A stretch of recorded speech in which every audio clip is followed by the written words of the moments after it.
You wait right here. I'm gonna show you some. Okay.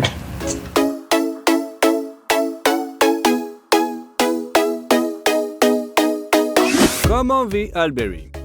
Halle Berry est une actrice hollywoodienne, un ancien mannequin et une reine de beauté. L'actrice a réalisé de nombreuses œuvres remarquables qui lui ont valu des droits d'auteur de plusieurs millions de dollars et des récompenses prestigieuses, mais la chance n'a pas toujours été de son côté. Dans cette vidéo, nous allons vous raconter les hauts et les bas de cette beauté époustouflante.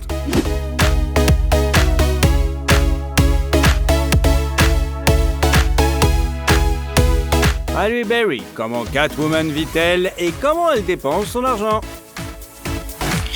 Mariah Halle Berry est née le 14 août 1966 à Cleveland, dans l'Ohio. Son père, Jérôme, est afro-américain, tandis que sa mère, Judith, est d'origine anglaise et allemande. Les parents de la jeune fille travaillent dans une clinique psychiatrique, mais son père change rapidement d'emploi, devenant chauffeur de bus, tandis que sa mère continue à travailler comme infirmière. Au moment de la naissance de Halle, la famille élevait déjà une fille de 2 ans, Heidi. Pour Jérôme, ce mariage était le second. Il avait une fille de 7 ans, Renée, du précédent mariage. Cependant, l'homme n'a pas réussi à construire une famille heureuse avec Judith. En 70, le couple a divorcé pour cause de violences domestiques. Jérôme battait sa femme quotidiennement, souvent en présence des enfants, ce qui arrive souvent. Après le divorce, Judith et ses filles ont poussé un soupir de soulagement et ne lui ont plus jamais adressé la parole. Les sœurs ne savent même pas ce qu'il est devenu de leur papa par la suite. Il est intéressant de noter que la future actrice a reçu son deuxième prénom en l'honneur d'un lieu d'intérêt local, le Halle's Department Store. Lorsque la fillette a eu 5 ans, sa mère a décidé d'échanger officiellement son premier et son deuxième prénom. Et depuis, tout le monde l'appelle Halle et non Mariah. L'actrice a été confrontée au racisme dans sa petite enfance. Après le divorce, la famille a déménagé à Oakwood Village, une banlieue majoritairement afro-américaine de Cleveland. C'est là que la petite fille va à l'école et ses camarades de classe regardent avec mépris sa mère, blanche, croyant que Halle a été adoptée. Mais 3 ans plus tard, lorsque les Berry déménagent à Bedford, un quartier habité principalement par les Blancs, Halle commence à se sentir mal à l'aise. Cependant, la jeune fille ne s'est pas contentée de faire face à la pression de la société, elle a également réussi à devenir un leader. À l'école, elle était la première de la classe, la capitaine de l'équipe de pom-pom girl de l'équipe de football locale, la rédactrice en chef du journal de l'école, une excellente élève et même la reine du bal de fin d'année. À l'âge de 17 ans, la future actrice est tombée amoureuse pour la première fois. Son petit ami était un jeune homme de la région, LaShawn Boyd, qu'elle a fréquenté pendant 1 an. Il est intéressant de noter qu'à l'époque où ils se sont rencontrés, Berry ne savait même pas comment embrasser, ce qui la rendait très nerveuse. La veille du premier rendez-vous, elle est donc allée voir sa meilleure amie pour qu'elle s'exerce sur elle. Après avoir obtenu son diplôme de fin d'études secondaires, Berry a trouvé un emploi de caissière au rayon enfant du grand magasin Igbee's. Elle n'y est pas restée très longtemps car elle est allée à l'université pour étudier le journalisme. Parallèlement, Halle participe à toutes sortes de concours de beauté et connaît un certain succès. Elle a remporté Miss Teen All America en 85 et Miss Ohio USA en 86. Cela lui a donné l'occasion de se battre pour le titre de la plus belle fille des États-Unis. En 86, Berry a participé au concours de Miss USA où elle a obtenu la meilleure note des juges lors de l'entretien. C'est d'ailleurs à cette occasion qu'elle annonce pour la première fois son intention de devenir actrice. En conséquence, la jeune fille a remporté la 2e place et a reçu le droit de représenter son pays au concours de Miss Monde. Curieusement, Berry est devenue la première participante afro-américaine à représenter les États-Unis à ce concours. L'américaine a ensuite réussi à atteindre la phase finale et à devenir la 5e vice-miss. Après son retour au pays, Halle a décidé de poursuivre une carrière de mannequin en plein temps, abandonnant même l'université. Mais tout n'est pas rose en raison de sa petite taille, 1m80. Les mannequins ne veulent pas l'emmener au défilé et elle doit surtout faire des publicités ou des séances photos. En outre, le rêve d'une carrière d'actrice ne l'a pas quittée. C'est pourquoi, en 89, elle s'est rendue à New York où elle avait plus de chances de percer dans l'industrie cinématographique. Dans cette nouvelle ville, Berry se présente à toutes sortes d'auditions, mais sans succès. En outre, elle manque cruellement d'argent, ce qui lui explique que Earl se retrouve dans un refuge pour sans-abri. Mais à la fin de l'année, la chance lui sourit, elle obtient un rôle dans la série télévisée Living Dolls. Mais dès qu'elle commence à travailler sérieusement, de nouveaux problèmes apparaissent. Pendant le tournage, Berry tombe dans le coma et on lui diagnostique un diabète de type 1. Heureusement, le cachet qu'elle reçoit lui permet d'améliorer sa situation financière et de se concentrer sur sa santé. La même année, Halle a commencé à fréquenter le dentiste John Rowland. Cette relation dure 2 ans. Quelques années après la séparation, l'homme a poursuivi son ex en justice, et oui, exigeant le remboursement de ses prêts qu'il aurait contractés pour l'aider à construire sa carrière. Le juge a estimé que ces demandes étaient infondées et a classé l'affaire. Après avoir joué dans plusieurs autres séries obscures, Berry s'est installée à LA, Los Angeles, où elle a joué le rôle d'une toxicomane dans le film Dragon Fever. Shit in your mouth. Shit, you smoke this. Give me a light, goddamn. Take this goddamn light. Can't your Better hurry your ass or you better come back money. go. Pour se préparer à ce rôle, l'actrice a refusé de prendre un bain pendant 2 semaines et a passé du temps à communiquer avec de vrais toxicomanes. Ses efforts n'ont pas été vains et ce rôle a marqué un véritable tournant dans sa carrière. La même année, d'autres films avec Berry sont sortis, la comédie Strictly Business, la série dramatique Knox Landing et le film d'action The Last Boy Scout. Après la sortie de ce dernier, la jeune fille choque le public en avouant qu'au cours d'une de ses relations, elle a été victime d'abus. Un homme lui ayant cassé plusieurs côtes et endommagé son tympan, ce qui lui a fait perdre 80% de l'audition de l'oreille gauche. Elle n'a cependant jamais révélé le nom de l'agresseur. Pendant cette période, Berry a eu de brèves relations avec le musicien Christopher Williams et l'acteur Wesley Snipes. De sorte que les soupçons se sont portés sur eux. Quelques années plus tard, fatigué de la pression publique, Christopher a déclaré qu'il n'avait jamais fait de mal à Ali et que ses accusations visaient plutôt Wesley. En 92, Ali a joué l'un des rôles principaux dans le film Boomerang, où son partenaire sur le tournage était Eddie Murphy, avec qui, soit dit en passant, elle aurait eu une aventure. Do you want to have like a lot of kids when you get married? Oh, I want a huge family. At least 10 children. 10 children. That's not a family. That's like a African village. Pour ce travail dans ce film, Ali Berry a reçu ses premières nominations aux MTV Movie Awards, à savoir meilleure performance et femme la plus désirable. Après la sortie de Boomerang, l'actrice a rencontré le joueur de baseball David Justice, qui était fan de son boulot. L'homme a tellement charmé Ali qu'au lieu d'un autographe, elle lui a donné son numéro de téléphone. Après 6 mois de relation, la jeune fille a demandé son petit ami en mariage et le soir du Nouvel An, en 1993, le couple s'est marié. Par la suite, sa filmographie s'est enrichie de la mini-série Alex Ellis Queen, de la comédie CB4, du drame Fatherhood, du film d'action The Program et de la comédie familiale The Flintstones. Rôle pour lequel Ali a été nominée pour le Saturn Award en tant que meilleure actrice dans un second rôle et pour le MTV Movie Award en tant que Most Desirable Female. En 1995, Ali Berry a joué le rôle principal dans le mélodrame Solomon et Sheba. Et elle est également apparue en tant qu'ancienne toxicomane dans le drame Losing Isaiah. Un an plus tard, la comédie Rise the Sun, le thriller The Rich Man Wife et le film d'action Executive Decision avec Kurt Russell et Steven Seagal viennent compléter son répertoire. I don't understand. How does threatening these people have anything to do with your cause, whatever it is? Perhaps it's not your place to understand. Just be patient. It will all be over very soon. Dans un premier temps, l'actrice a refusé le rôle dans ce film, mais lorsqu'on lui a proposé un cachet de $1 million, elle a accepté. Au même moment, les médias apprennent la séparation de Haley et de son mari. Au début, le couple était heureux, mais David est rapidement devenu physiquement violent envers sa femme. Après l'une de ces disputes, la jeune fille était tellement déprimée qu'elle allait se suicider, mais heureusement, elle a changé d'avis. Au cours de l'été 97, le couple a officiellement divorcé, après quoi le tribunal a interdit à Justice d'approcher Berry, qui a pourtant nié toutes les accusations de son ex-femme. Après avoir rompu avec son mari, Ali a eu une courte relation avec l'acteur Shemar Moore, qui avait auparavant fréquenté la chanteuse Toni Braxton, mais selon lui, Halle Berry est devenue son premier grand amour.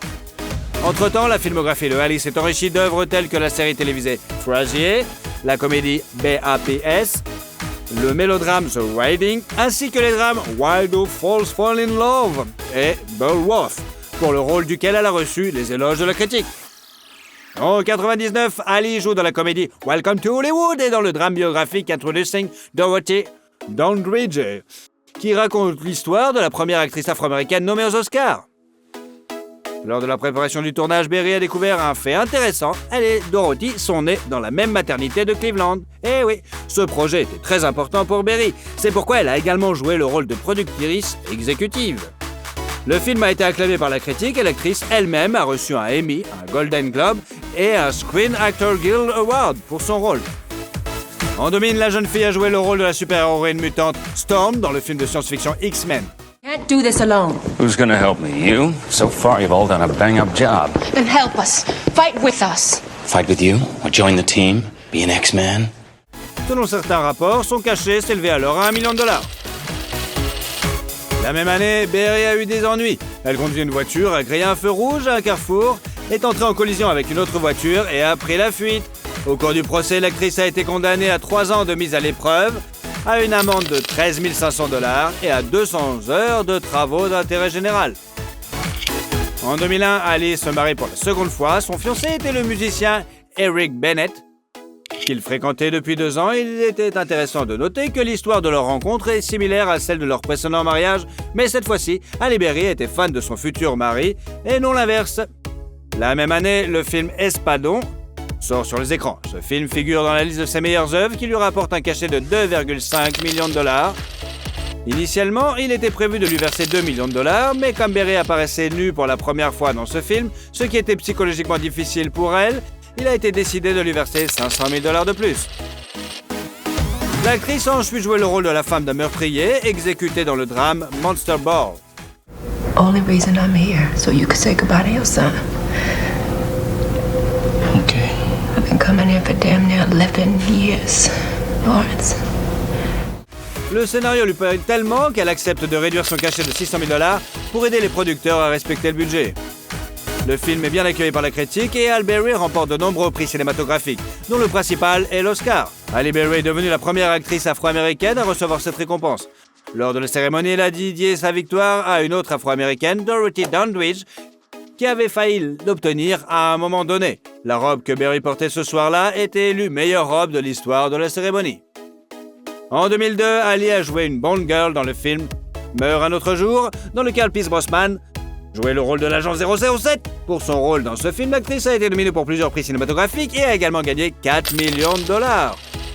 L'année suivante, Berry est apparue dans la suite de la franchise X-Men et dans le thriller Gothica, rôle pour lequel elle a été nominée pour un MTV Award, tandis que son cachet s'élevait à 6 millions de $. Il est intéressant de noter que la production du film a été retardée de 8 semaines, car pendant le tournage d'une des scènes, la partenaire de Harley dans le film, Robert Downey Jr., s'est accidentellement cassé le bras. En 2004, l'actrice a joué le rôle principal dans le film Catwoman, qui a reçu des critiques négatives et a également échoué au box-office avec un budget énorme de 100 millions de $, dont 14 millions ont été versés à l'actrice. You boys thought you could come in here and steal all these beautiful things? What a perfect idea. Pour ce rôle dans ce film, Berry a reçu le Golden Raspberry Anti-Award de la pire actrice. Elle a pourtant résisté avec dignité et a été l'une des rares actrices à oser venir en personne chercher ce prix indésirable.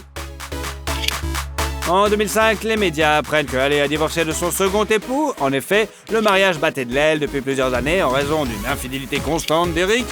Par la suite, l'homme a été diagnostiqué comme souffrant d'une addiction au cul. Et ouais, il a même suivi un traitement, mais Berry n'a pas pu lui pardonner. Après avoir rompu avec Bennett, l'actrice a eu une relation avec le mannequin Gabrielle Aubry, qui avait 10 ans de moins qu'elle quand même, mais cette fois, elle voulait pas se marier. La même année, la jeune fille prête sa voix à l'un des personnages du film d'animation Robots et joue également dans le drame Their Eyes Were Watching God, produit par Oprah Winfrey.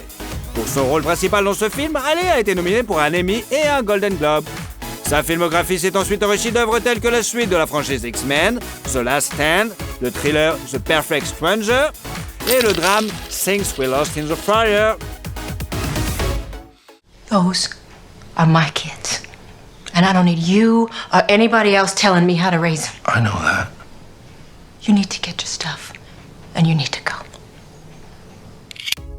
En 2016, l'actrice a reçu une étoile sur le Hollywood Walk of Fame et s'est également imposée comme l'une des actrices les mieux payées de la décennie. L'année suivante, Halle fait une courte pause dans sa carrière en raison d'un événement heureux. À l'âge de 41 ans, l'actrice donne naissance à une fille de Gabrielle Aubry, prénommée Nala. L'harmonie règne d'abord dans la famille, mais bien sûr, comme à chaque fois, 2 ans plus tard, le couple se sépare. Elle accuse son ex d'abus, ajoutant que l'homme a également tenu des propos racistes à son égard. En 2010, Berry a joué le rôle principal dans le drame Frankie et Alice, pour lequel elle a été nommée pour un Golden Globe. Et l'année suivante, elle est apparue dans le mélodrame New Year's Eve. En 2012, elle a joué dans le film d'action de science-fiction Cloud Atlas et dans le thriller Dark Tide, sur le tournage duquel elle a eu une aventure avec Olivier Martinez. Cependant, après avoir entamé une nouvelle relation, Halle Berry n'a pas résolu les problèmes liés aux précédentes. À cette époque, une bataille pour la garde des enfants oppose l'actrice au père de sa fille. Halle voulait emmener Nala en France où elle comptait vivre avec Martinez, mais Aubry n'a pas donné son accord, ce qui a conduit à une altercation physique entre les deux hommes. Au cours de la procédure judiciaire, les parents de la fillette ont réussi à trouver un accord. Nala est restée avec sa mère, mais Ali a été obligée de verser à son ex une pension alimentaire de $16,000 par mois, bien qu'elle ait ensuite réussi à réduire son montant de moitié. En 2013, Ali a déménagé avec sa fille en France, où un mariage avec Olivier a eu lieu au cours de l'été. Quelques mois plus tard, elle donne naissance au fils de son mari, prénommé Maceo. Cependant, cette fois-ci, le mariage n'a pas duré. En 2015, le couple demande le divorce tout en conservant une relation amicale. Entre-temps, la carrière de l'actrice s'est également compliquée. En 2014, elle a été nommée pour un Golden Raspberry Award pour son rôle dans la comédie Movie 43, tandis qu'elle était l'une des candidates au Saturn Award de la meilleure actrice pour le thriller The Call. Listen, Josh. The most important thing to remember about this job is this. Stay emotionally detached. Don't get too involved in your PR's crisis. What's PR stand for? Person reporting. Right. Berry a également joué dans la suite de la franchise X-Men, Days of Future Past, la série télévisée Extant, les thrillers Kidnap et Kings, ainsi que dans la comédie d'action et d'espionnage Kingsman, Le Cercle d'Or. En 2017, Ali a commencé à fréquenter le producteur de hip-hop Alex Da Kid, mais l'année suivante, le couple s'est séparé. Bah alors? En 2019, l'actrice a joué dans le film d'action John Wick, chapitre 3, Parabellum, et l'année suivante, elle est apparue dans le drame Bruce, où elle est également essayée de réaliser et a reçu de bonnes critiques quand même. À la même époque, la vie privée de l'actrice s'embellit. Eh oui, elle a commencé à fréquenter le musicien Van Hunt et a admis que cette fois, elle avait enfin trouvé le bon. Aujourd'hui, Berry continue à jouer dans des films et en 2022 a ravi ses fans avec son rôle dans le film d'action de science-fiction Moonfall. Le tournage du drame de science-fiction The Mothership et du thriller d'espionnage Our Man from Jersey est également terminé. Et le film d'horreur Motherland est en pré-production. À ce jour, la fortune de Ali est estimée à $80 millions, ce qui comprend les droits d'auteur des films et les contrats publicitaires. En 1996, Ali a signé son premier contrat avec la société de comestiques Revlon pour un salaire annuel de $3 millions, mais après avoir reçu l'Oscar, elle a demandé à ce que son salaire soit porté à $5 millions. Elle en veut toujours plus. Selon certaines sources, elle gagnerait aujourd'hui $10 millions par an. Halle Berry a également fait de la publicité pour la collection Printemps-été de Versace en 2006 et pour la ligne de bijoux Harry Winston en 2007. En outre, l'actrice a lancé sa propre collection de lingerie et son parfum Wildest Hands, dont elle a été la vedette de la publicité, bien sûr. Elle a figuré à plusieurs reprises sur les listes des femmes les plus belles et les plus sexy de la planète. Mais elle a aussi des imperfections dans son apparence. Ah bon? La célébrité est connue pour avoir 6 orteils au pied droit. Bizarre! Ce défaut est facile à corriger chirurgicalement, mais Halle Berry a décidé de ne pas le faire. Ali et sa famille vivent dans un manoir de Malibu qu'elle a acheté en 2004 pour $8,5 millions. La maison de 5000 m² comprend 3 chambres à coucher, une grande cuisine, un minibar, un salon spacieux. Presque toutes les pièces ont accès à des balcons qui sont équipés de tout ce dont vous avez besoin pour vous détendre. Mais la meilleure caractéristique de la maison est un jacuzzi sur le toit de la maison et un accès privé à la plage. Au début de sa carrière, Berry a vécu à Hollywood Hills où elle a acheté en 1994 une maison pour $1,6 million. La demeure de 4300 m² comprend 3 chambres, 2,5 salles de bain, une cuisine moderne et un salon spacieux avec accès à une loggia et une piscine entourée d'un beau jardin. En 2006, elle a vendu cette propriété pour $4,15 millions. La star hollywoodienne possède également une maison à Beverly Hills qu'elle a achetée en 2001 pour $2,3 millions. On s'en fout. Ce confortable chalet de style Provence française comprend 2 chambres, plusieurs salles de bain, une cuisine, une salle à manger et un salon avec cheminée. À l'extérieur, le manoir est entouré de fontaines et de magnifiques jardins avec des aires de détente, ce qui le rend absolument fabuleux. Plusieurs voitures de luxe ont été aperçues dans le garage de Hall. Une Lexus RX 400H hybride et $41 000 quand même, une Lincoln Navigator, un Honda SCR-V et une Aston Martin V8 volante. À ce jour, la filmographie de l'actrice compte plus de 70 films. Quel est votre film préféré avec Halle Berry? Thanks for the party. I had fun.